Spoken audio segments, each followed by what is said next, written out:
Hello, folks. It's Reese back again on Talking to 12 TV to preview tomorrow night's game, 12 more against Tottenham Hotspur. And obviously, everybody's buzzing, everybody's optimistic, everybody's happy, and everybody's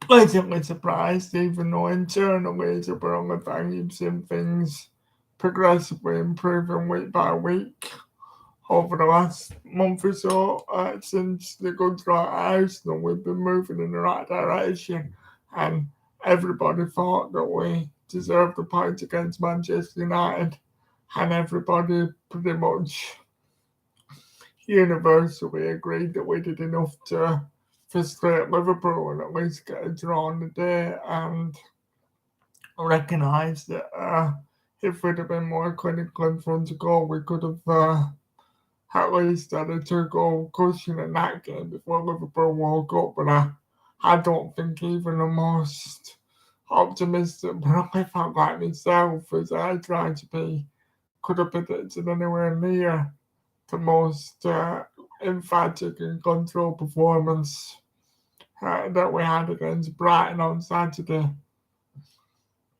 We're essentially, despite bits of pressure from Brighton, Burnley with a better team all the way through, and Nick Pope didn't need to take his goalkeeping kit to the laundrette after the game because he would have kept clean, never having to extend himself to make a major save. But on to tomorrow night, we go again, and both sides come into the game riding something of a crystal wave. Burnley pulling up trees at Brighton, and Spurs going to the Etihad, and absolutely unexpectedly stunning Man City.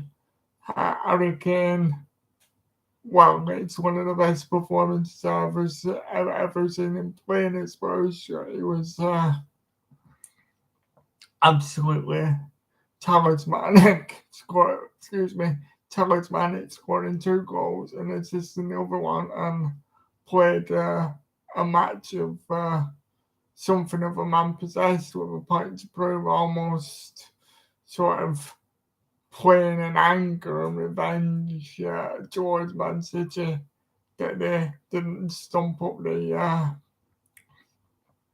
£100 million asking price that Daniel Levy, Spurs chairman, put on Harry Kane's head in the summer transfer window. It was almost as if he was trying to say, "Do you not think I'm worth the extra money? Well, this is how I'm gonna come and show you what I'm capable of doing," and he did.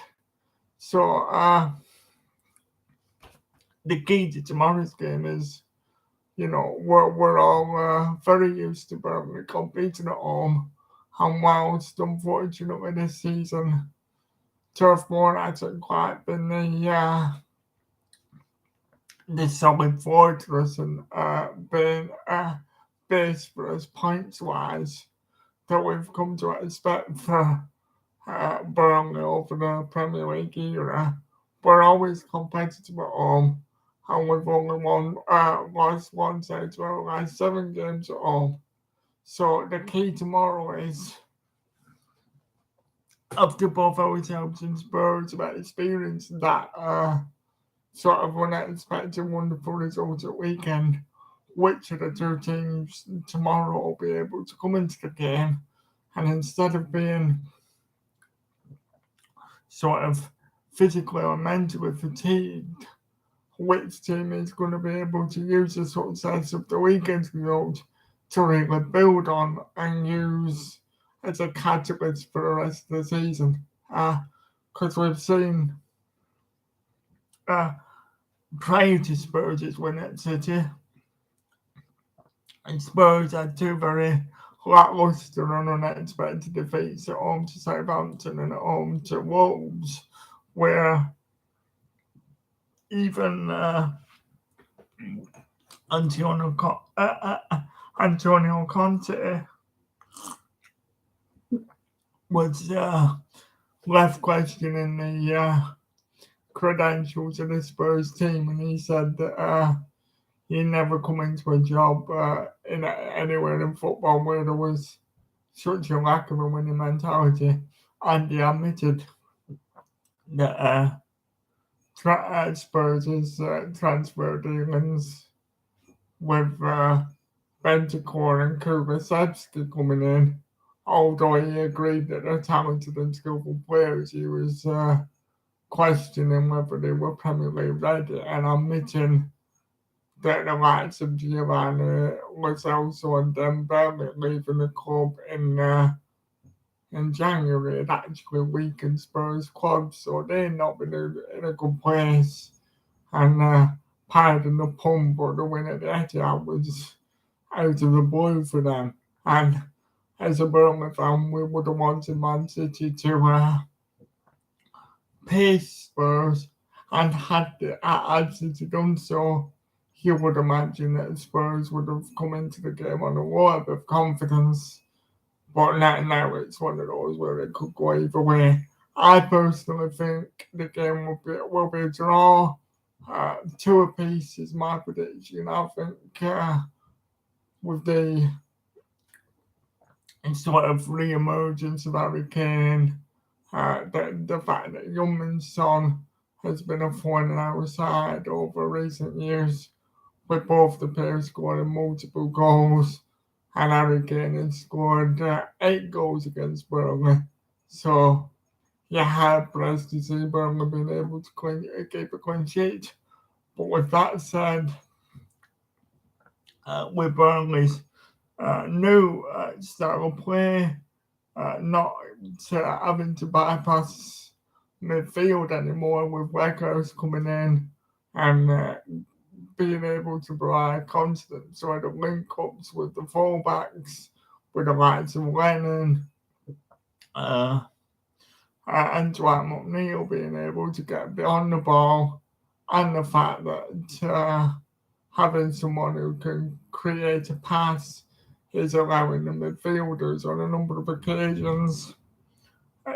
On Saturday, we saw the fact that both Jack Cork and Brian Hill were able to stretch the legs and influence play a number of times. Because, going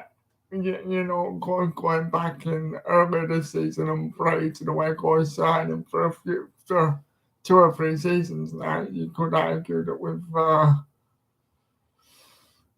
in essence, at times been playing with a back 6 because the link between our attacking play and our midfield has been non-existent, meaning that sort of our play has been very,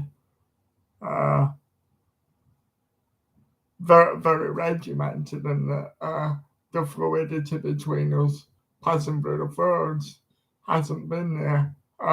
But hopefully tomorrow that can continue, and definitely, Spurs' strength is definitely in the shape of the front 3, in particular, Harry Kane and obviously Youngmin's Son. Spurs' weaknesses, without a shadow of a doubt, is in the fallback positions, where Ryan Sessegnon, who is not by no way, shape or form, a wing back, or doesn't appear to me to have a defensive bone in his body, was stationed there against Man City and looked very, very uncomfortable. And on the other side, Emerson Royale is very erratic, very suspect defensively, can get caught out of position, and appears very rarely able to stop crosses when coming into the box. So if Dwight McNeil can play with his head up tomorrow and get the ball into the box like the first available opportunities, and not sort of differ and get the ball caught under his feet, then with every opportunity to put Spurs under a lot of pressure. At centre half, Spurs. I think I expect them to play three at the back, so I expect Cristiano Romero, who's an excellent central defender, to be accompanied by the very flappable other pair of probably either Ben Davis, Eric Dyer, Eric Diarrhea, as I like to call him because I don't particularly rate the man, or Davinson Sanchez, who certainly, if we can play balls into the channels for the forwards to chase down, can definitely be prone to being caught out of position and making mistakes when he's made to face his own goal. So yeah, that's my thoughts basically. I think a draw it'd be a point that I'd definitely take if you were to win, just to keep steadily building because we're not we have to be realistic about the way that we are going to get out of trouble. And after Saturday, I genuinely believe that, we'd have the chance of getting out of trouble. But first of it, there has to be, can we be in the mix? Can we narrow the gap on the other teams, the Leeds, the Brentfords and the Evertons of this world? And can we be in the equation to escape relegation with sort of 4 games to go? Can we still have our destiny in our own hands?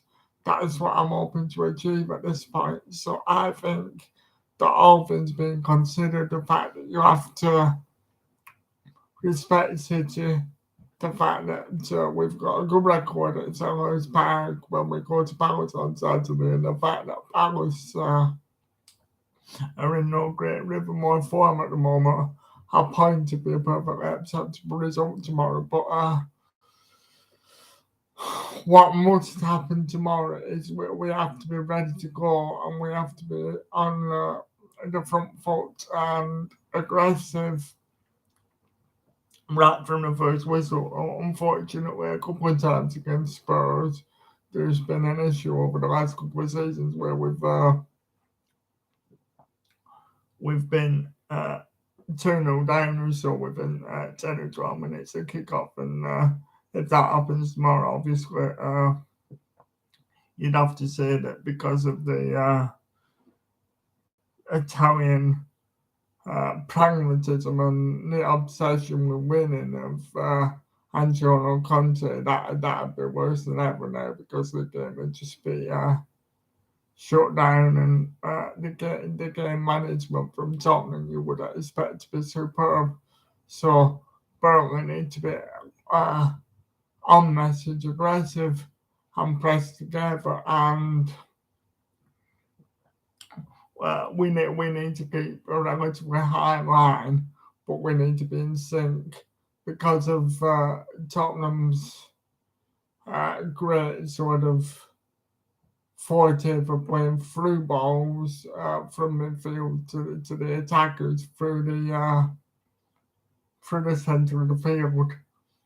If we can have preferably Tarkovsky, but if not, Nathan Collins step up and making interceptions and able to step out and make strides forward into midfield and find their passes to the men, and now Burnley have the option to hit Spurs on the counter attack as much as Spurs like to counter attack their opponents. So the key to this game won't be, in my opinion, so much possession of the ball, but it will be sort of periods of attacking play and either team uses the ball rather than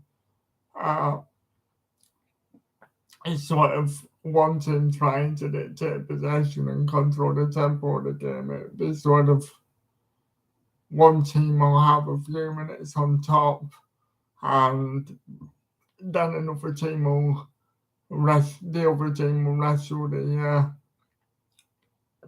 initiative away for a short time. So yeah, I predict a draw. Some of my hopes that the sort of physical and mental drain of Spurs' win at City on a particular heavy pitch on Saturday night when they were having to sort of keep the shape and chase City in possession for a long time could work in Burnley's favour. But psychologically, uh, I also can't see Burnley being able to put a performance of the level of the Brighton game in twice in 4 days either. So a 2-0 draw, another goal for Weghorst, and yeah, another goal for Weghorst and a goal for Rodriguez off the bench to salvage a draw for Burnley is what I'm going to say. Yeah. So that's about it, to be honest. I'll be back, and if I can remember, and if I have, I'm not going to commit myself to do a certain preview at the moment, but if I have clear thoughts about what happened at the game and I feel like I can describe it and analyse it in a sort of a sensible and productive way, then I'll be back to do that after the game tomorrow night if I get home from that match early enough.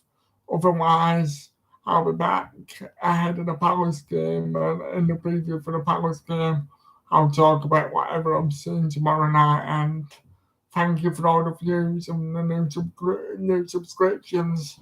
The channel's growing nicely, even though it is going to be a long slog, but by May, I'd like to think I could get to about 150 subscribers and get to hopefully 2 or 300 subscribers by the end of next season, and just use this channel for my self confidence, use it to explain my love of this football club, and use it to just grow things more professionally and give me something to focus on, and Burnley fans a place to enjoy, my ideas. And hopefully once I can start uploading videos as well as just going live, it can be more discussion based in the comments and that. So of the Clarets, let's hope we have some positivity to speak about tomorrow. And I imagine if we got 3 points, then you'd be very confident that the survival juggernaut was being turned around and the great escape will firmly be on.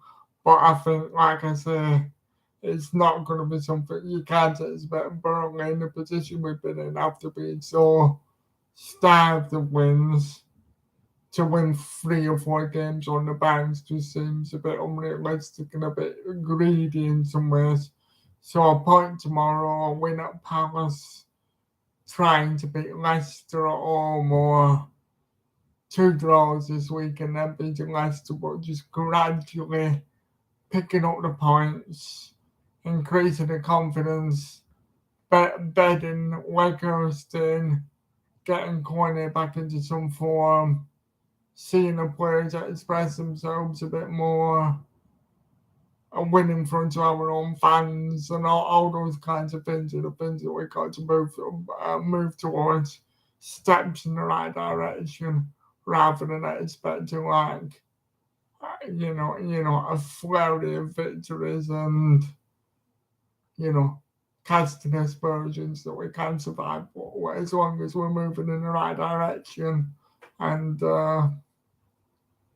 staying in games, then that's all we can really ask for at this point. So I've rambled for long enough now.